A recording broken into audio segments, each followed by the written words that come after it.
अब मित्रों, आपने देखा होगा कि दिल्ली में कुछ दिन पहले क्या होता है कि देश के खिलाड़ी न्याय मांग रही थी। किससे?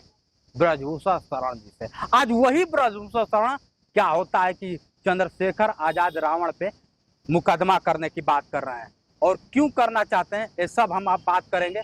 बस वीडियो में बने रहिए। हमारे साथ जुड़ गई हैं अनुराधा अंबेडकर, जो क्या होता है कि चंद्रशेखर आजाद को बहुत अच्छी तरह से जानती है। उनके साथ क्या होता है कि उनके समाज से ये भी आती हैं। पहले तो आपका स्वागत है। आपको बहुत बहुत धन्यवाद। आपके सभी दर्शकों को बहुत बहुत धन्यवाद। क्या वजह है कि ब्रजभूषण शरण जी क्या होता है कि सीधा कह रहे हैं कि चंद्रशेखर आजाद को मैं घसीट के जेल में डाल दूंगा और चंद्रशेखर आजाद को क्या होता है कि अपना जवाब देना होगा किसी लड़की के साथ कि कैसे न्याय होता है। रोहिणी को लेकर अगर बात कर लिया जाए तो क्या कहेंगे? ब्रजभूषण शरण सिंह है कौन? मैं तो नहीं जानती। अरे आप नहीं जानती? नहीं, आप बताइए कौन है ब्रजभूषण शरण? अरे वही ब्रजभूषण शरण जो क्या होता है कुछ दिन पहले सुर्खियों में थे, वर्तमान में सांसद भी थे। वही ब्रजभूषण शरण जो क्या होता है कि एक खिलाड़ी को न्याय मांगने के लिए दिल्ली के अभी जैसे आपने कहा कि ब्रजभूषण शरण से चंद्रशेखर भैया को न्यायालय जेल में घसीट के डाले। ब्रजभूषण शरण सिंह का घर सुप्रीम कोर्ट हो गया, हाई कोर्ट हो गया, जिला न्यायालय हो गया है। ये ब्रजभूषण शरण सिंह स्वयं कानून हो गए हैं। ब्रजभूषण शरण सिंह स्वयं एक बलात्कारी और अपराधी हैं। अच्छा। देश के गौरव की बेटियों की बलात्कार किए हैं, जिसके लिए जिन बेटियों ने सड़कों पर जा करके न्याय की गुहार लगा रही थी, न्यायालय के चक्कर काट रही थी, वही ब्रजभूषण शरण सिंह चंद्रशेखर भैया के ऊपर कार्रवाई करेगा। उसको शर्म आनी चाहिए। तो बलात्कारी पहले अपने गिरबान में जाके फिर चंद्रशेखर भैया के ऊपर जाकर उंगली उठाएगा। उसकी तो इतनी हैसियत नहीं है कि चंद्रशेखर भैया के ऊपर उंगली उठा दे। अरे ब्रजभूषण शरण सिंह के खिलाफ जिन महिलाओं ने जिसने देश के गौरव बढ़ाया, जिन बेटियों ने जिसने देश के लिए शान के लिए खून पसीना एक करके गौरव बढ़ाया, सीना ताना, उन बेटियों के साथ बलात्कार किया और उन बेटियों ने सोशल मीडिया में आ करके और न्यायालय के चक्कर काटी, थाने के दरवाजे खटखटाए, हाई कोर्ट सुप्रीम कोर्ट तक गई और उसके लिए ये कह रहा है।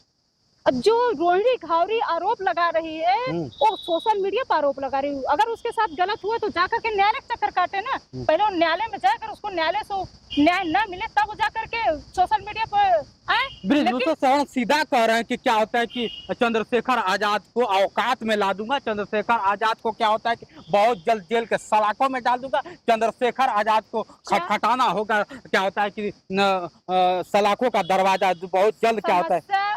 ये ब्रजभूषण शरण सिंह जी नहीं बोल रहे हैं।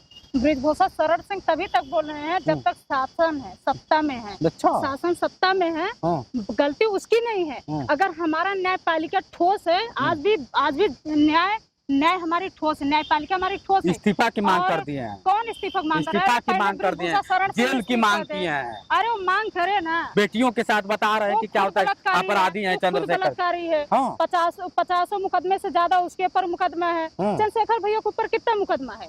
चंद्रशेखर भैया बहुजन शोषितों के, दलितों के, वंचितों के, माइनॉरिटी के और महिलाओं के आवाज है चंद्रशेखर भैया। उनके लिए तो लड़ाई लड़ रहे हैं। ब्रजभूषण शरण सिंह किसके लिए लड़ाई लड़े हैं? किसके लिए लड़ाई लड़े हैं? वो तो शासन सत्ता में आकर मलाई चाट रहे हैं, बहन बेटियों से बलात्कार कर रहे हैं। सोचिए मित्रों, वो भी ऐसी बेटियों बलात्कार कर रहे हैं जो देश के गौरव हैं। देश के गौरव की बेटियों आपने देखा होगा कुछ दिन पहले कबड्डी के क्या होता है कि जो क्या होता है कि कबड्डी खेलने वाली थी, खिलाड़ी थी, उनके साथ क्या होता है कि बहुत काफी चर्चा का विषय बना रहा है। और दिल्ली के देखा जाए तो लाल किला से लेकर दिल्ली के क्या होता है कि हर एक कोने से एक बार आवाज आती है कि मुझे इंसाफ दो, मुझे इंसाफ दो। और इंसाफ किससे मांग रही थी? वही ब्रजभूषण शरण है जो क्या होता है कि बेटियों के साथ बलात्कार करने का आरोप लगता है। बलात्कार किया था, हालांकि क्या होता है कि अभी तक मामला कोर्ट में चल रहा है। लेकिन वही ब्रजभूषण शरण क्या होता है कि आप चंद्रशेखर आजाद पे, रावण पे जिस तरह से आरोप लगा रहे हैं, उन्हें जेल में डालने की बात कर रहे हैं, इस्तीफा की मांग कर रहे हैं। क्या वाकई वो साफ सुथरा वाले छवि है? ये भी कमेंट करके बताइएगा। और जिस तरह से बता रहे हैं कि ब्रजभूषण शरण बलात्कारी है, वो बलात्कारी है कि नहीं है ये भी। और चंद्रशेखर आजाद रावण और ब्रजभूषण शरण में अगर देखा जाए तो कितने का फासला है? अगर देखा जाए तो चंद्रशेखर आजाद रावण भी सांसद है, वो भी सांसद है, तो इन दोनों में क्या साफ सुथरा छवि किसका है? देखिए, साफ सुथरा छवि अगर आप सर्वे भी करा लेंगे तो साफ सुथरा छवि में चंद्रशेखर भैया आएंगे। और ये मत सोचिएगा कि चमार वो भी है, चमार मैं भी हूँ, तो इस नाते मैं नहीं कह रही हूँ, मैं इस नाते कह रही हूँ सांसद चंद्रशेखर भैया सांसद के साथ साथ एक ईमानदार और संघर्षशील छवि के नेता हैं। अच्छा। वो अधिकारों की बात करते हैं, वो संवैधानिक बात बोलते हैं, वो कानून की मर्यादा में बात करते हैं, वो लोकतंत्र की मर्यादा में बात करते हैं। बृजभूषण शरण सिंह जैसे अपराधी और गुंडई दबंगई हत्यारी की बात नहीं करते हैं।